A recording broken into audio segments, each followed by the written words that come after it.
It is harder to get out of debt now than it was 20 years ago. Welcome to the Great Money Debates with Craig Cash, Joe Money. and today we're going to see a financial topic we have not seen before. We're each going to take a side on this topic, opposing sides, and we have to debate it like we truly believe that.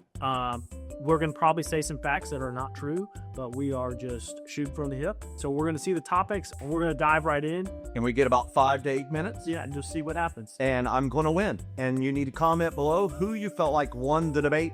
And you need to comment Joe Money won the debate. That's all I really care about. Let's go. Now, the topic's going to be shown on a screen right here, and I get to choose which side I'm going to argue. You ready? It is harder to get out of debt now than it was 20 years ago.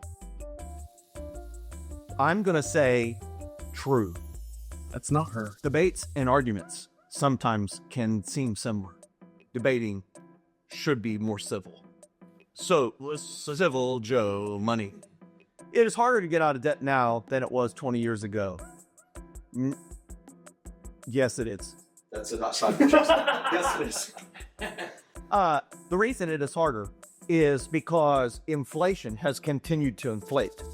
And therefore, incomes have not kept pace with the rate of inflation. Because of that, assets have inflated in cost. So the cost of a car, the cost of education, the things that people typically finance, student loans for college, car loan for a car, mortgages, houses have inflated ridiculously. As a result, there is less disposable income. Disposable income in general is needed to aggressively pay down debt. And because it has become less manageable to finance things because their cost has went higher, the way that finance companies have continued to move stuff is they stretch the terms. So when I started out on this earth with my money journey in the 90s, late 90s, car loans were very typically 4-year loans. Now it's very typical that they're 7-year loans. House loans are still 30 years, but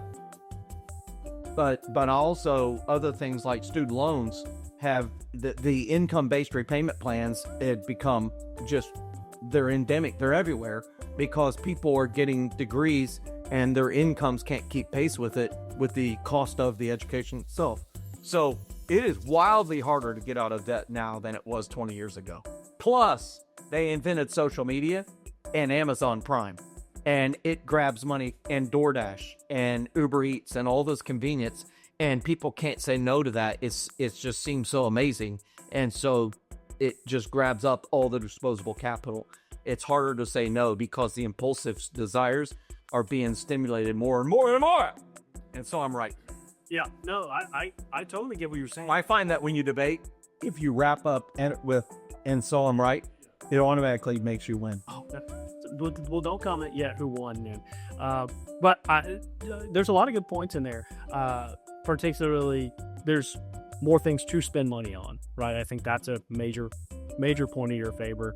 One of the things that you said was inflation has gone up, but incomes haven't followed that same path. Totally understand that. Here's a major difference, though, from 20 years ago to today. There are a lot more ways to get out of debt now versus when there was 20 years ago. Some examples would be 0% balance transfer credit cards, ways to consolidate your debt to make it more manageable. And these were things 20 years ago that we really weren't, I don't even know if that was an option, even a potential option. So financial institutions have also made it easier for people to consolidate and get out of their debt at a rate that they couldn't 20 years ago, where it wasn't even an option. I would say we're in a particularly interesting time right now with interest rates. We weren't maybe 2 or 3 years ago. That wasn't the case. Now, right now you can make that argument, but I would also say if you look back 20 years ago, what were home interest rates? What were car interest rates? Same as they are right now. The same as they are right now today. Yeah. But for the majority of people, that's not the true. That isn't true in the last. You be willing to give me a 6-month swing, or a year swing.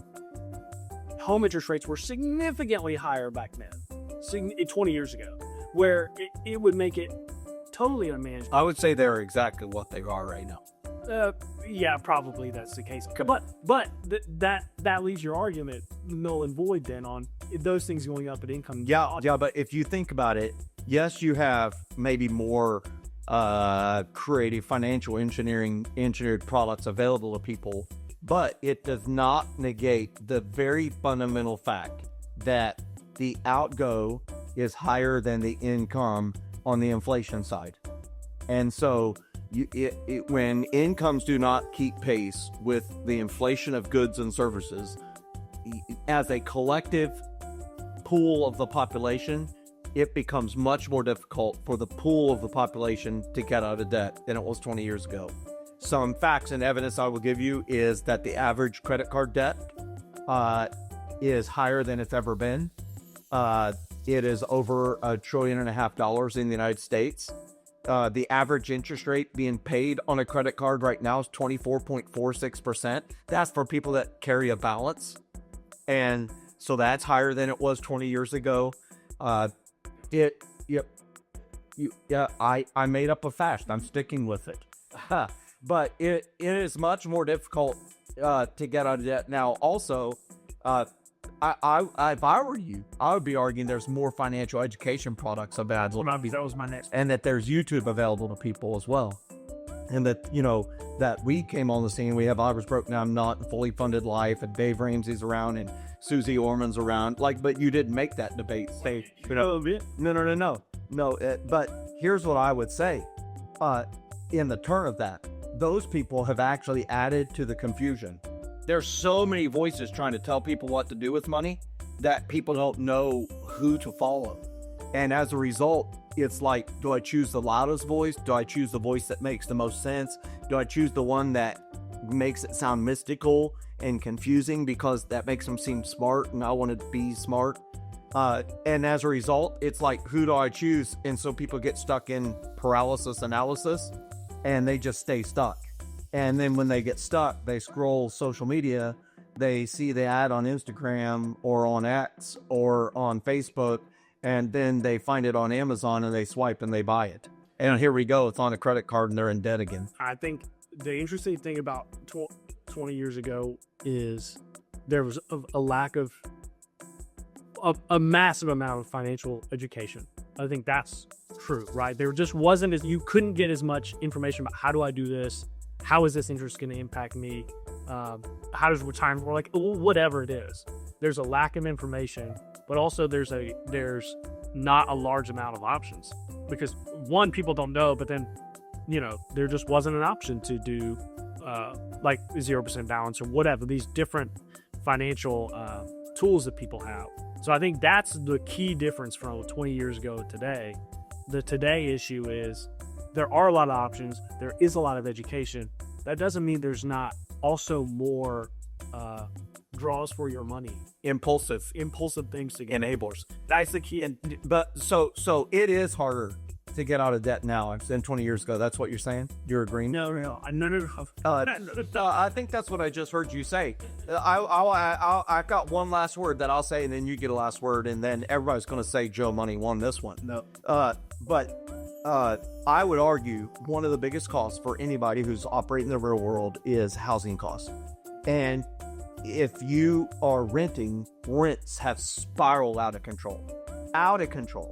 And so people are finding it very difficult to even build equity, build net worth, to build money for down payment, simply because rents continue to increase and rob them of the ability to save. Why? Because the price of the assets have went up. And so the landlords have had to increase rents to keep pace with that, coupled with interest rates. So the very things that prevent the people from getting out of debt and beginning to build net worth are the things that continue to conspire against them. High interest rates, inflation cranking up prices. And as a result, it is harder to get out of debt than it was 20 years ago. Yeah.